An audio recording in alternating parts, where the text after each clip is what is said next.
Today,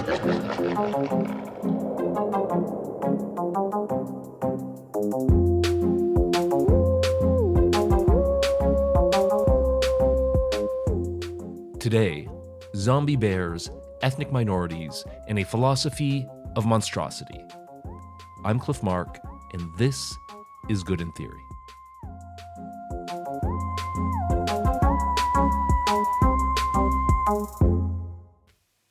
Welcome to the Good in Theory Halloween edition. Today we have Paul Sagar from King's College London back with us. And Paul, you have a spooky thought experiment for me today. I certainly do, Cliff. I'd like you to imagine two different scenarios. In the first scenario, you're being chased through the woods by a very hungry grizzly bear. Okay. How does that make you feel? I'm very afraid. You're very afraid. If I'm not already dead, my heart's pounding, I'm running as fast as I can. I'm trying to think whether I'm supposed to climb trees or supposed to make a lot of noise and look big. I don't know, but I may have soiled myself and I'm on my way out of there. Okay, that all sounds pretty reasonable. Try this scenario 2. You're faced with the bear from the movie Annihilation, which is not only a grizzly bear, but it looks to be half dead because its face seems to be rotting off as it walks towards you. And every time it opens its mouth, rather than growling like a grizzly bear, the voices of dead people that it's eaten start emerging. How do you feel about this bear? I gotta tell you, Paul, I don't feel very good about this bear. Okay, so I think this is interesting because this bear is obviously also scary. I also want to get away from it, but zombie bear with the voices of dead human victims coming out of its mouth does not produce the same sensation in me as regular grizzly bear. Right, absolutely. It's creepy. It's unnatural. In this case, I think there's more of a chance I have a kind of disgusted fascination, but I'm also, I don't think of a grizzly bear as a disgusting or repellent being in itself, but the zombie bear is an aberration and should not exist in our world, and it's making me feel very uncomfortable in a way that isn't just fear. Right. There's something else about this, right? You're afraid in both scenarios, but in the second scenario, there's the hair stands up on the back of your neck. There's a sense of you want to get away from this, not just because it might eat you, but because it has something about it which is intrinsically more disturbing and threatening. It's hard to even find the words to describe it. It's not right. Yeah, it's just gross. not right. It's not right. And the words that are sometimes used to describe this feeling are the uncanny, or creepiness, or that has lots of different meanings in different contexts, or sometimes the German word unheimlich. But this idea of not right, there's something wrong about this, and it makes me feel deeply, not queasy, but unsettled in a way that goes beyond physical fear. There's something else about the zombie bear. And the question then is why? What's going on here? Why is this one so much more disturbing than the first? Because it can't just be fear. Because, yeah, we're afraid in both cases, but we're not afraid in the same kind of ways. I fully get the distinction about why zombie bears are scary in a different way than regular bears. And I can think of other examples, like why haunted houses and monsters are frightening in a different way than war or natural disasters. But I don't know if I can get much further in explaining why than to just say that some are kind of unnatural and creepy and don't belong in this world, and others are just fearsome. So, I mean, your thought experiment, what do you think? Good. So I have a theory about what sets apart what we might tentatively call monsters, although that's a broad category and it's not clear this theory is going to explain all monsters, but monsters like the zombie bear, or some more traditional depictions of things like Dracula, or to use an example from one of my favorite living philosophers, David Livingston Smith, he has this idea of a dog that's running towards you, and as it gets closer, you realize it has the head of a lizard. These kinds of things, they make you feel like, oh, this isn't right. And that feeling you were trying to put into words of there's something not right about this as a violation of the natural order, I think that's pretty accurate. I think that in these kinds of cases, what's being messed with is our intuitive sense that there are certain categories that should never be violated and certainly shouldn't be mixed together. And when they are mixed together, we really don't like it. We have a very strong intuitive gut reaction. Okay. Let me just ask you before we really jump into the details of this theory. Is this something you mentioned is coming from like some other research you were doing on something else? Yeah, so I've been working away on a big project to do with why we might consider that all human beings are equal in some very foundational moral senses. I hope that all your listeners agree. But putting that aside, what I've been interested in recently is the idea of psychological essentialism, which is a theory about how human beings process the world and why we tend to think the world divides up into neat categories, and probably why we don't like it when those categories are violated. So the background here is this wider theory called psychological essentialism, which is very interesting once you pick into the details. Okay, then I want to pick into the details. So this is going to mean a little theoretical detour. Let's figure out what psychological essentialism is, and then we'll come back and see what it has to do with monsters. So let's break it down and start with what is essentialism? So it helps to think about it in terms that we might be familiar with already. So there's a famous legal verdict that it may not be possible to define pornography, but you sure know it when you see it. Right? There's a sense there that it's got something about it, a certain kind of quality that makes it not just erotica or not just sort of some other form of art, but pornography has a kind of, there's an essence to it that we kind of know. Right. We know it when we see it. So you're talking about back in the 80s, there were all these legal battles over pornography and obscenity, and you know they want to outlaw porn. And the trouble is, if you're a judge and you're trying to give a definition of it, you say, I don't know, shows nudity, there's sex in it, people are getting horny. No matter what definition you give, it winds up picking up things that don't seem like porn. So old, sexy novels, Victorian novels, erotica, stuff like that, right? Good. So they meet all the definitional criteria that are proposed of porn, but everyone knows that wasn't porn. But equally, most people know porn when they see it. They know the difference. Another one might be, what makes somebody funny? We all have friends who are, who like, like a bit like in Goodfellas. You're a funny guy, Tommy, you're a funny guy. But it's very hard to say what makes somebody funny. Okay, they make you laugh, but that's not really the essence of somebody having not just someone who is funny. Right, like there's people they could tell the exact same joke or do the same kinds of jokes. One is funny. Yeah. One person has it. Yes, yeah. And one doesn't. And some people have that kind of essence of being funny, of being able to make people laugh. And it's hard to put your finger on exactly what that is, but there's something about them. There's something there. So the essence is often the thing that gives something its nature. And often it's hard to identify it, but we all kind of know it when we see it. How about, I'm thinking, obviously I did a lot of stuff on Plato and Republic, so like I'm thinking immediately of how Socrates describes the forms in the Republic. So it's something like, all empirical houses participate in the form of the house, or, all trees, there's a form of the tree and everything else is a kind of reflection of it, or exactly. So Plato is one of the most prominent philosophical essentialists in the Western tradition. He is exactly saying that, look, it's not just the idea of funniness or porn, it's everything. Everything has deep inside of it an essence that makes it that thing what it is. And in Plato's phrase, it's according to these essences that we can carve nature at its joints. And this is the idea that the natural world, prior to our observing it or meddling with it or interpreting it, has certain divisions built into it. Okay, fine.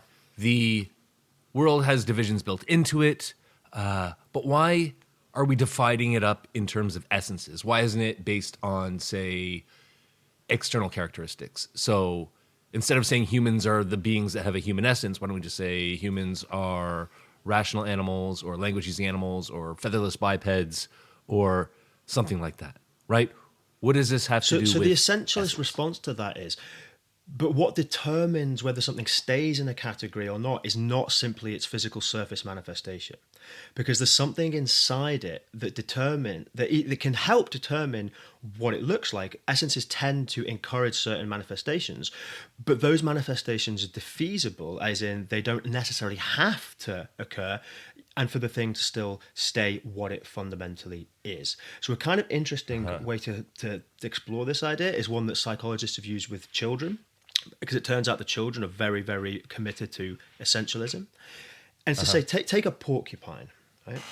Now, we can define a porcupine, like you just said, Cliff, in terms of its external characteristics. It's black and white, prickly quills, and it lives in Africa. Well, some of them do anyway. It pisses 10 feet to mate with on its mates.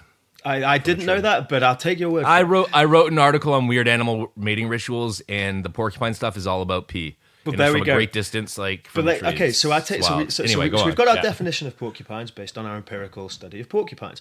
But then, if we find this creature, this porcupine that has suffered a tragic accident and can no longer pee 10 feet onto its mates, and even worse, it's for some reason all its quills have fallen out, and it's fallen into a bog, and it's now covered in green slime instead of being black and white. So it no longer fits the category of porcupine according to your empirical observation of porcupine features, but surely it hasn't stopped being a porcupine.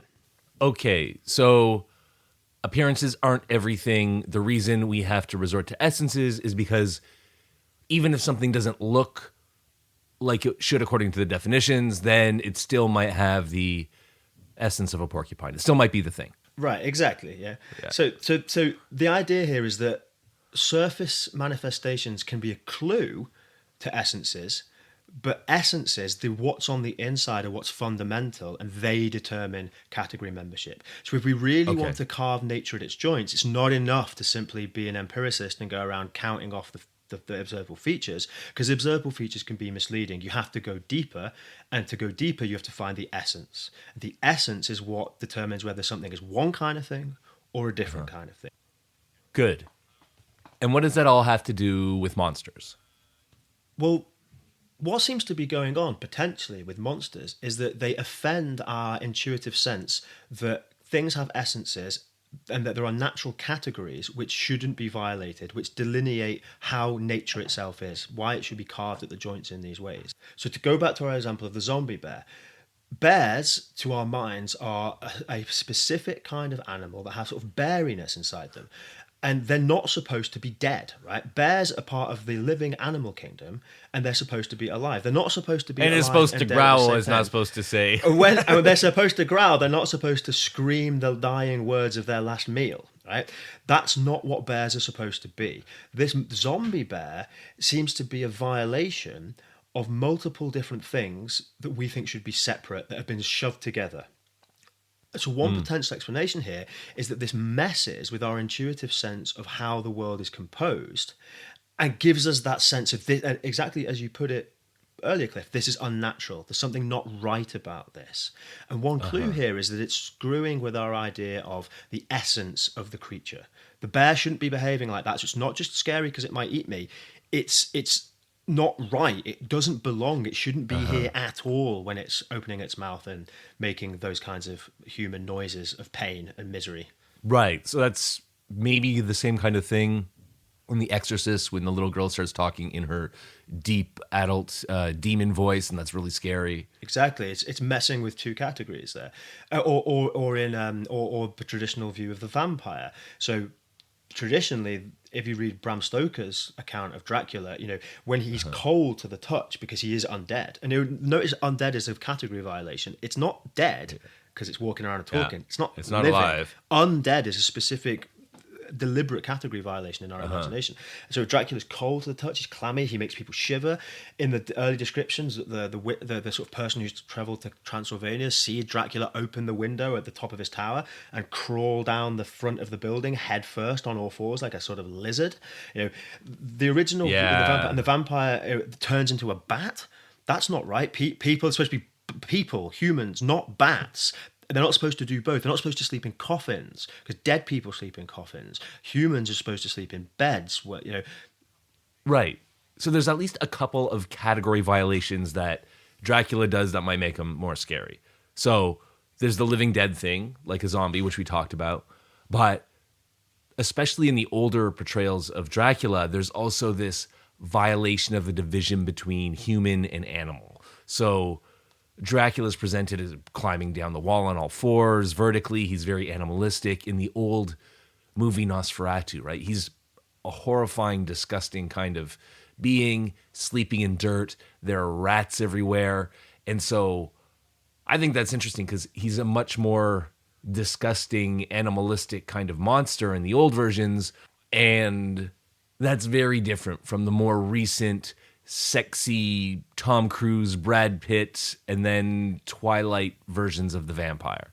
Yeah, of course. And there's an interesting question there about what's happened to the trope of the vampire, and that's probably cultural. That something's gone on there. I would argue personally that the vampires in Twilight are not monsters because they are more like sort of aliens. They're kind of like weird humans who live forever and try to seduce teenagers. They're no longer like, we call them vampires, but it's sort of cheating. It's sort of playing on the long established cultural trope.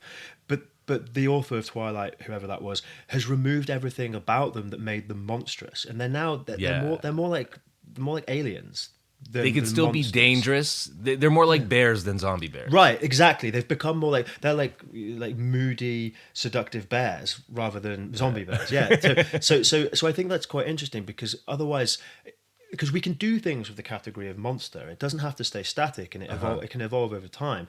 But I do wonder if you stop doing the category violations and you turn it from a zombie bear into just a regular bear, I'm tempted to say that you might call it a vampire, but it's not really a monster anymore. It's not what vampires used to be. Okay, so give me some other kinds of category violations aside from alive dead that are also scary or uncanny or creepy. So the Livingston Smith example of the lizard dog, two different creatures simultaneously as one. So traditionally in mythology, mermaids are a good example. Mermaids have traditionally been dangerous monsters, but also what makes them monstrous is it's half fish, half female. And that can evolve. That can be presented as something like the Little Mermaid, who's not really a monster anymore. She's kind of cutesy. But traditionally, mermaids were very much monsters. So mixing of two different species, that seems a very strong category violation that our brains don't like. The dead and the undead, as you've already said, is a very, very strong one. The artificial and the living. So things that are alive should have been organic and always been alive and not have died in between and come back to life. That's creepy and weird. But things that are like puppets and dolls that take on human-like characteristics and start acting a little bit like people as though they're alive, but they're also inanimate. That's a fairly common sight for this kind of sense of creepiness and something unheimlich and something weird. That's why often people find doll collections creepy, or the example of Chucky, the character from the 80s movie. That's another quite common one. So yeah.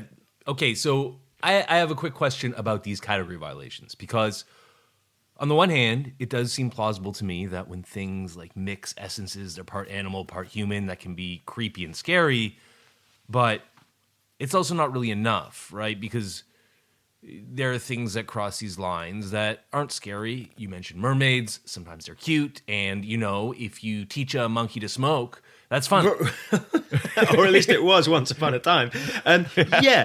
So exactly. So I think it probably has to, first to elicit, I think the eliciting that sense of horror or uncanniness or unheimlich probably just requires the category violation, but we can get used to the category violation if we're exposed to it enough. We can stop treating it as a category violation, or maybe not, it can stop bothering us. But if it comes along with the threat of danger, if the thing seems hostile or likely to do us harm, then I think that kind of sort of reinforces each other. Okay, but why do mixed essences and category violations upset us in the first place? It's just something wrong about that. There seems to be a common, and it's interestingly, the research so far done, and there needs to be more, but what has been done seems to indicate this is pretty universal. It seems to be cross-cultural. This doesn't seem to be an artifact of, say, just Western culture. These kinds of violating natural categories by which we basically mean things that are determined by the essence that makes them what they are, that allows us to carve nature of their joints. When we mess with those categories, it really bugs us. Like, it tends to make us upset and give us that feeling of ugh. And when you mix it with physical threat, it gets nasty. So to summarize, we're talking about essentialism that says the world's divided up into different categories, different species, alive, dead. There's monkeys, there's men, but there's no monkey men. And when something does violate categories like that, it upsets us. That's why things are scary. It's why some things are scary. It's why some things give us that sense of creepiness or horror or whatever you want to call it. It's not a purpose. This theory won't explain everything, but it seems to me to get at something important about what's going on. Okay, that's essentialism, but why is it psychological essentialism? Right, so this is the kicker. Remember, we started off talking about psychological essentialism, but then we started basically talking about essentialism as though essentialism were true. The kicker is that essentialism is false, right? Things do not have essences, right? You saying that there's no fish essence different than a man essence? Absolutely not. Since the Darwinian revolution in biological science, we know for a fact that there are no essences that determine species membership. And it's no good saying, oh, but what about DNA? Which is the classic response here that people like you and me who don't actually know anything about science will say, but it has fish DNA, not horse DNA, therefore it's a fish, not a horse. But of course, those are just words that we use to make it sound superficially scientifically respectable. We don't know what DNA is, you and I, Cliff. I mean, a biologist will, but we don't. What we actually mean is it has fishiness on the inside, and I'm going to reach for the scientific lingo in my, cultural matrix, and I'm going to call it DNA. I don't actually know what that means. And what's interesting here is it's the power of our intuitions presenting itself as kind of tracking the world and reaching for justification, because we think that the world is divided up into these natural kinds. There are trees, and there are sparrows, and there are porcupines. And that's because, look at the world. You can just see that they're out there. They're different kinds of things, right? Right. And why they're different? Well, because they are, right? Because there's bits of them that are not the same as other bits. And it doesn't matter if you take all its quills out and cover it in green slime. It's still a porcupine because it has porcupineness on the inside. Yeah. But this is all going on in our heads. If you talk to biologists, like scientists, real scientists, they'll tell you that species classification is incredibly complex. It actually changes based on different contexts. It's not simply about DNA. It's not simply about which animals can reproduce with other animals. It's much more complicated than that. And there are no hard and fast distinctions between species in the animal world. But we find that so difficult to accept and so difficult to believe because we are psychological essentialists.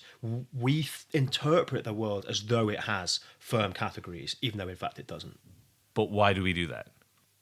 So there's a good evolutionary explanation for why we think the world is made up of categories that exist according to nature, according to simple essences that determine what they're supposed to be like, because it allows us to navigate the world very, very, very quickly. Because most things that superficially look the same are members of the same categories, and they tend to behave in the same kinds of ways over time. So, if you think, oh, well, that big orange and black cat that ate a member of my tribe last week, oh, there's another one that looks just like it. I wonder if this one would like a belly rub. Creatures that reason like that, they don't hang around, right? The creatures that go, that thing is the same kind of thing as that thing, those things are all the same and they all behave in the same kind of way because they have something that makes them that category of thing. There's obvious evolutionary adaptative reasons why human beings would have been rigged up this way, but it doesn't make it true. It doesn't mean that the world is like that. It just means that it's been very advantageous for us to think that the world is like that. Okay, so we have got like a Darwinianly motivated Kantianism, right? So because of evolutionary reasons, because of the primordial tiger that eats us, there's this pressure to start dividing up the world into categories so we can make generalizations, and we start thinking in terms of essences. That's how we think the world is. But then when we send out our scientists with their clipboards and their microscopes and they break down the data, they find out that all these categories that we've been thinking in terms of, all these categories that we've been putting on the world, they're not tenable at all, right? Well, that's exactly what you said there. It's we put them on the world. That's exactly the right way to put it. It's us projecting onto the world fixed categories that nature does not actually contain prior to our interpretation. So science is how a lot of people think astrology is, right? So the zodiac signs, they're projections on the world. They're a set of categories that help you navigate your everyday life. But when scientists go and look for evidence of them, of personality differences correlated to when you're born, it's hard to find them. And that makes some people think that these categories don't exist in the universe at all.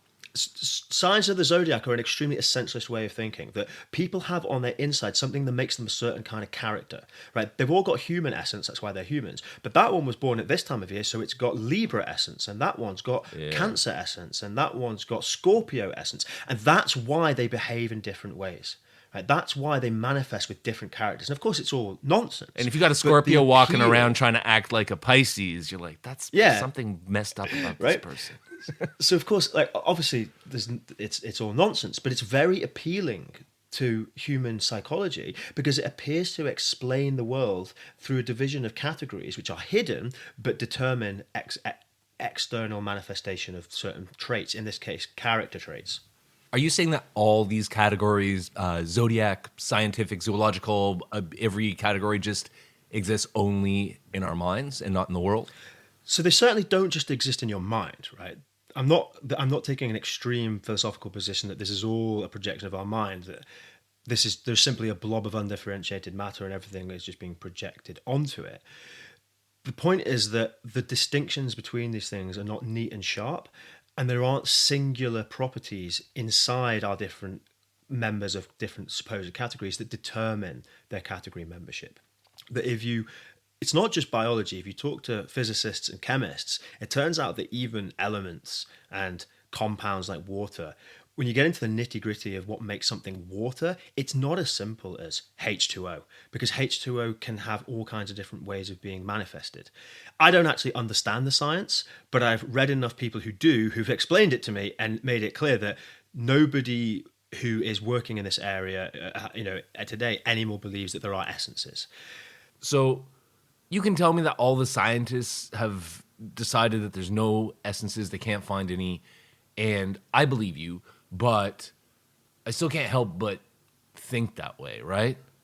None of us can. I think that's an actual baseline truth that we can, and it's probably for the best that we can't stop thinking like that. You wouldn't be able to function on a daily basis. But even though this is useful, politics. And what I mean is we have this ability to think in categories and essences, and we can mess with that to create monsters that are fun to watch in the cinema. But it might also be the case that we can use the same mechanism for some to create some pretty nasty political effects. Am I right? So the most sort of disturbing way that our social construction of categories can get coupled with our belief that things have essences is when malicious political forces start trying to convince, say, one group of people that another group of people are not what they seem. So on the face of it, we've all got the human essence, right? Because, okay, now that's not scientifically supportable, but it's intuitively something we probably all kind of believe. Well, right, so the classic South Park episode, gingers don't have souls, right? It's supposed to be a kind of funny joke because it's kind of toying with this idea that they look human, but they're not really, right? And South Park are being stupid and like they're just doing what South Park do. But of course, that way of thinking about it has been manipulated into some pretty horrendous ends in human history, and it's not too hard to find examples. So I think immediately of wartime propaganda, these posters where the Japanese are like have big teeth and look like animals or snakes, or like anti-Semitic propaganda all the time. They're cockroaches or snakes or rats, stuff like this, right? Exactly. So if you look at Nazi propaganda about the Jews, for example, they're often depicted as part cockroach, part rat. They have simultaneously the features of a human, but also of vermin. And one thing that's signaling to the intended so-called Aryan audience is these Jews, they may look like they're human on the outside, but they're not on the inside. They're something else. What's inside that putatively human creature that lives next door is maybe a rat or a cockroach. And that is really dangerous. That's what David Livingstone Smith, the philosopher I mentioned earlier, describes as the beginning of dehumanization, where you start to claim that a certain group of people don't have the human essence, they have some other kind of essence. Like the lizard people that rule us now, right?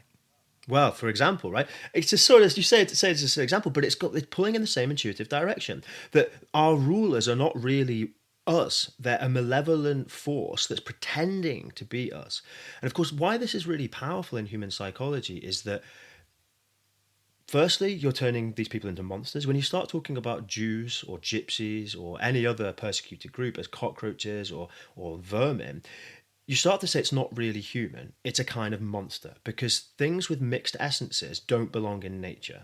And things with mixed essences are often going to be scary, and they're going to be dangerous. They're especially going to be dangerous if the essence of this thing that looks like a human is secretly a rat or a cockroach or some other kind of, or a rabid dog, something that spreads disease.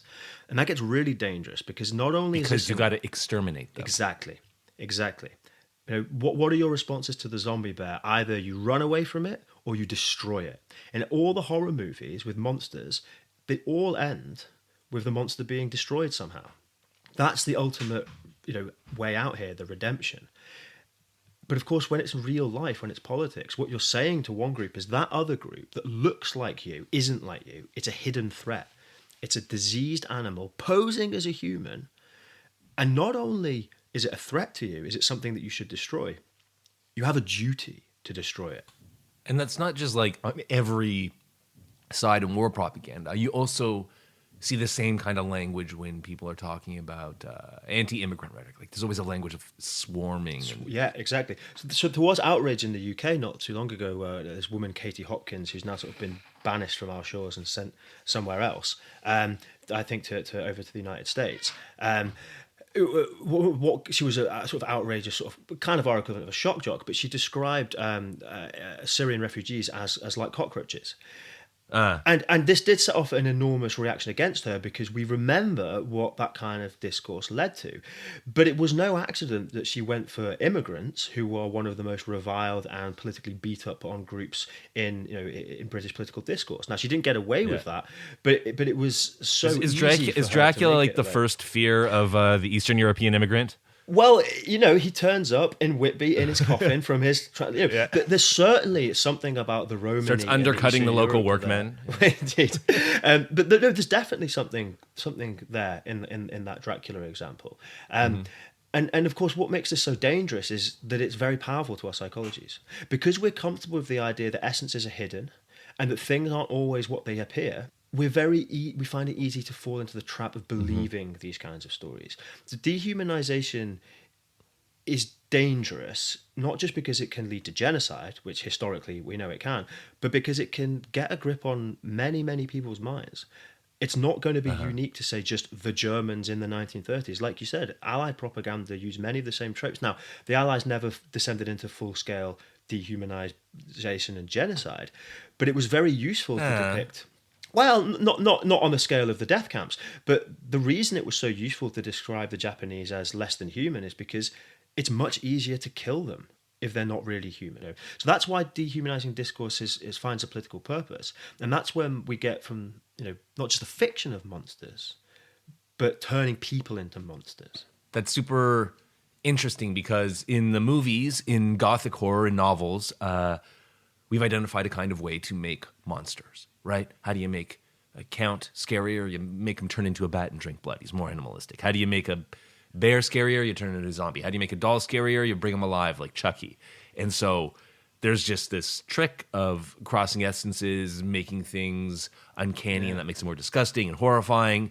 And it turns out that when it comes time to make political propaganda, you can do exactly the same thing about other people. And I guess you would probably say that if you're playing with this mechanism, you want to be careful about what kind of monsters you create. Yeah.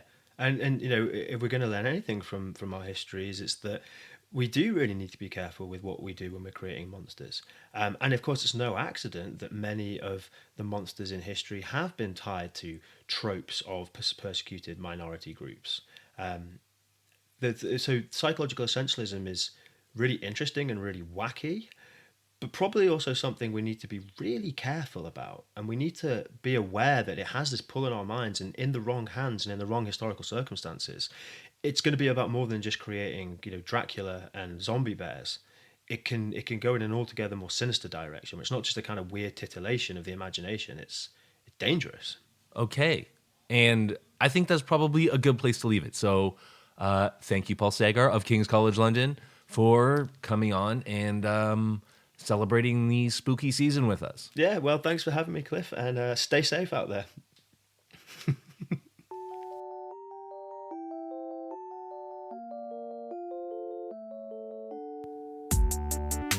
Thank you, as usual, to Sepp for editing help and for episode art. Thank you to Clayton Tapp for his amazing Halloween remix of the theme music he made in the first place. And also to Abby, Dan Walski, Rashul Zucchi, and Bill Rogers, all of whom decided to support this podcast on Patreon. Thank you. I appreciate it. You're really helping me keep it going.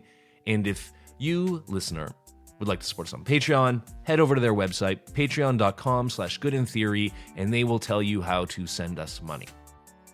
If you don't want to send money right now, or you've already sent us all your money and you're looking for something else to do to help the show, go over to Apple Podcasts or whatever podcast player that you use and leave us a rating and review. Big shout out to Apple Podcast reviewer A Crazy Newfie, who sent a 5-star review entitled, "Listener Beware, Side effects may include a sudden interest in philosophy." The review reads, "This man made me take a philosophy class in university my first semester. I now have to write a 15-page term paper. Thanks, Cliff." Well, you're very welcome.